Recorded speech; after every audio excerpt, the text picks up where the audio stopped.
Do you ever notice around this time of the year, in the springtime, you'll often see animals gathering and they'd all head off in the one direction. You'd see a big murder of crows in the sky and the swallows be just landed in around April, May, the swallows be landed and you see them going off together and you'd see frogs jumping out of the bog and the hedgehog and they all hopping around and you'd say to yourself, what's going on? Where are they all after? You'd see 3 or 4 rabbits running across the field and then a hare going the same way. You'd say, what's going on? Where are they all after? I'll tell you what's going on.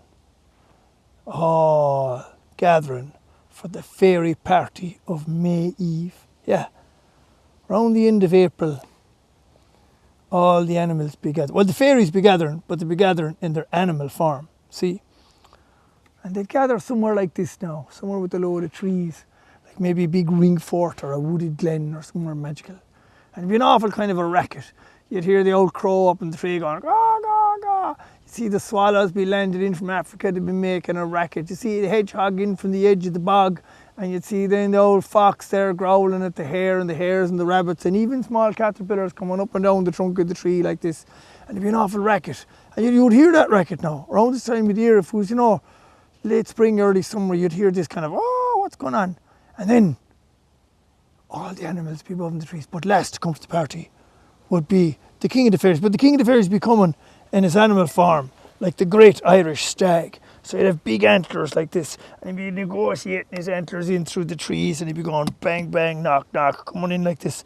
And all the animals start to go quiet when the great Irish stag come in, because they'd see this big noble stag, like an elk, negotiating his way through the trees. And said, oh my God, it's the king of the fairies, the king of the fairies. But wait! Everyone look up in the sky. Wait, what's this coming in from the sky? Is it a bird or a plane? What is it? Oh, coming in over the lake. Would it be the wild geese? No, it's a wild swan. And as the wild swan circles around the top of the oak tree and eventually starts to land with grace on top of the oak tree, tis only herself, the queen of the fairies, coming as a wild swan. But as the wild swan circles around the oak tree, circling around, suddenly she'd take down and imagine her crown as her red hair comes flowing down and into a gown. She transforms from a wild swan into the queen of the fairies. And at that point, all the other animals start to transform into the fairies. They go,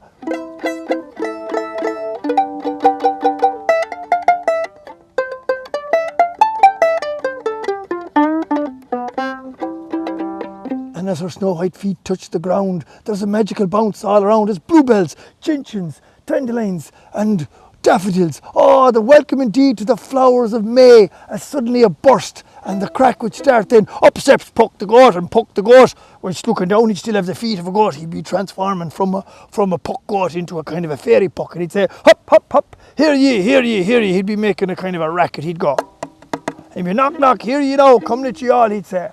All without and all within, before this party should begin. We've gathered here tonight from the other world below to this world here above. 'Tis our last night of the party, because the fairies be partying for winter. 'Tis our last night of winter. We shall, before the summer comes, we'll celebrate with a night of magic, and indeed we'll celebrate the fruits of love. Hey! And all the and then the crow that was above in the tree, well, she'd come down and turn into an old banshee, and then the fox will turn into another kind of a queer fairy. Indeed, the horse will turn into the puck horse with the big yellow eyes, the big goblins, and all turning into little elves and fairies. Little things that were there like caterpillars would turn into tiny leprechauns, and they'd be all leaping around and having the crack. Hop! And then this Puck would say, "Hard let you out," he'd say. "Hop, hop, hop," he'd say.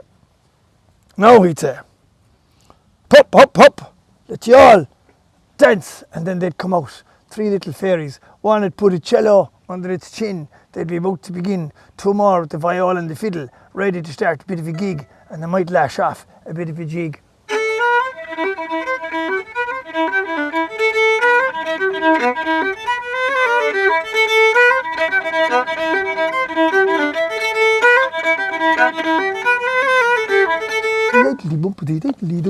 diddly dumpity doodly da dee diddly bumpity diddly bumpity day diddly da day dumpity bumpity rumpity, and they dancing around and having a crack and facing each other and back to back and leaping and hopping and oh my God, a great old fairy party. You wouldn't believe the spread, the food, the spread. They'd be eating balls of malt and gluten-free bread. They'd have a feast of all the flora and fauna, all the delicious things, magic mushrooms and a blast of the doogie and dana, all the finest nettle pesto. And they'd be drinking, goblins drinking goblets of mead, be drinking it, made from the wild honey of the sweet honey bees. Oh, it'd be a great feast. But then Puck would step up again, he'd say, you there, stop acting the menace. Do you know these drunken Irish-American leprechauns? You there, stop acting the menace. 4 ups at 4 for the siege of Venice.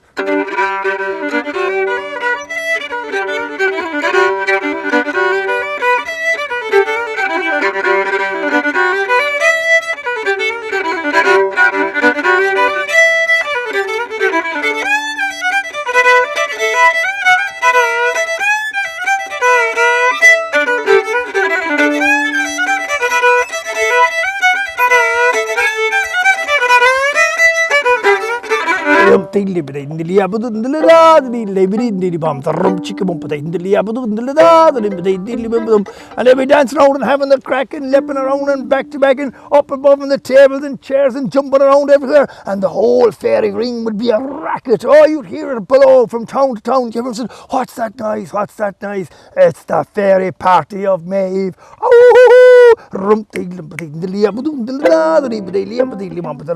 And then of course the Queen would say, welcome indeed to the flowers, man. The King would stand up and he'd say, a toast. No, you see, the great King of the fairies who had transformed earlier from the great Irish stag, he'd stand up and he'd say, a toast to the moon above, he'd said, for giving us this great night of pure music and crack and love. And then the Queen would more to say, and welcome indeed the flowers of May, and they'd all be chatting away, and the King would say, a toast to the moon above, to Jupiter and Mars. And then Jupiter and Mars would respond by sending down a shooting star. And this shooting star would start to land into the party. Whoa! Oh my God! And so Puck would be there and he'd be pucking it up, like giving it a puck of a sliotar, and they'd be pucking it round and off the ball and off the ground. And they'd be playing hurling with this big ball of light, this big sliotar. They'd be throwing up in the air, up, and messing and shouting. And next thing they'd throw up the big ball of light, this shooting star, and kicking it around the way they would be at. And next thing, up and it'd go like a big sliotar, and then it would burst open. And sure, everyone would get covered in glitter. But wait, as the fairies wake up then, and they're brushing this fairy dust and glitter and shiog schmut off them, schmut shioga, and they'd be like, oh, but wait, what is this?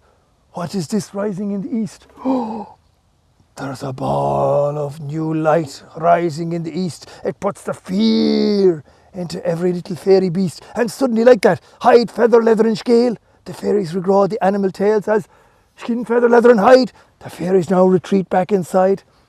As the sun rises higher in the sky, they scuttle away now, they have to hide. The fairies will now not again be seen till after the summer. Maybe Halloween on Samhain the Samhain, because you see, they disappear for the summer, give us a chance to get back to the farming. And then the sun rises higher and higher into the sky. There's a burst of light, Look at it. It's coming. The first big burst, a burst of light at the break of day. It's a burst of light for the 1st of May. It's the time of the year, I suppose, that we call Bealtaine.